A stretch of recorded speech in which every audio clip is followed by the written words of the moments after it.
My family on my mother's side is actually from Hood River Valley. We're fifth generation, and I think the sixth generation is underway. The farm started planting apple trees, and to get a cash crop growing, they grew strawberries around the base of the trees. Over time, my grandfather grew the business, and my brother now has taken over. He's a pretty large grower here of cherries and pears in the valley.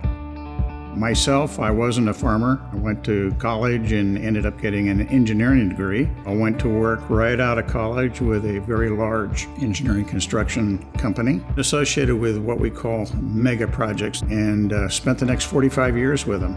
And I retired in 2017. My wife and I decided that Hood River Valley was where we wanted to be. I would spend summers here in junior high and high school, and I knew of the bridge back then. And when I got back in 2017 or so, I was kind of amazed that it was still standing, and there was no real plan to replace that bridge anytime soon. That kind of piqued my interest, so I took that on myself to try and get involved. In 2021, I ran for port commissioner, got elected, and heard about this thing called Bi-State Working Group, a group of volunteers, local public officials, brought together to discuss and resolve and make recommendations to the port on various issues related to designing and building a new bridge.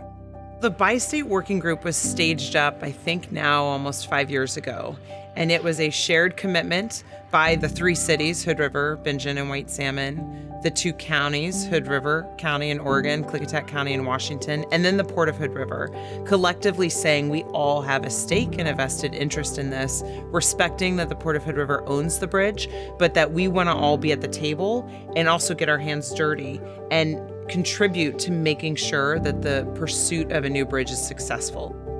I think it's also important to acknowledge that where we are today is really the result of 30 years of work. Initial studies for this project started back in 1999, and in large part it's thanks to the work of the port and Oregon legislators who in 2017 were able to secure the funding that's allowed us now to complete the NEPA process. That's been a huge step in getting us to where we are today. As I did some research, the bridge was pretty worn out. The structure itself is getting really old. It's 100 years old. We know there's cracks and various elements of it are failing that we have to repair every year. In approximately the last 2 years, the sufficiency rating has gone from roughly 66 down to 6. With my background, I could just tell that bridge is not serving the community and it's time to replace it. We can't put it off anymore. So what's going to happen, somewhere around July 1st, there is a new public entity called the Hood River White Salmon Bridge Authority, made up of 3 commissioners from Oregon and 3 from Washington. And these commissioners will take over ownership and make all decisions associated with the new bridge. So that responsibility will move from the Port of Hood River to this new authority. The Bridge Authority is really, I think, the best case scenario that could have been envisioned when the Bi-State Working Group was formed. The hope, especially from the Washington entities, has always been that we would have a say in that new bridge. And so this Bridge Authority will be a recognized governing body that actually carries the power and the authority to set those future toll rates, to make sure that the new bridge is being maintained, that the operation of it continues, that all of those dollars stay with the bridge and go nowhere else. And that's a significant change. Everyone, if you are a resident in the Gorge, but I think especially on the Washington side, you have a love-hate relationship with this bridge. For those residents who've lived here a long time, it has been talked about for decades at this point. An acknowledgement a new bridge is needed, that it's being worked on, and yet people, year after year, see no progress. I fortunately have this front row seat right now because of being on the Bi-State Working Group and leading the city of White Salmon.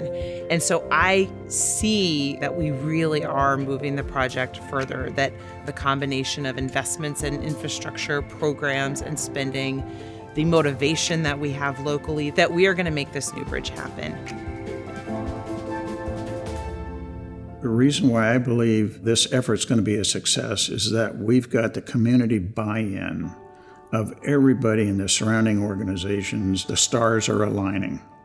We know what we want to build. This new bridge will be nice and wide, weight unrestricted, 12-foot lane on it. There's going to be a bicycle pedestrian path. It'll be all concrete structures. Right now, there's grading on the floor of the current bridge. Anything that's falling off of trucks or cars go right into the river. So we're going to fix that with the new bridge. It's absolutely critical, something that will help the community for the next 100 years. That's why I'm involved in it. Plus the fact I just like to build big stuff.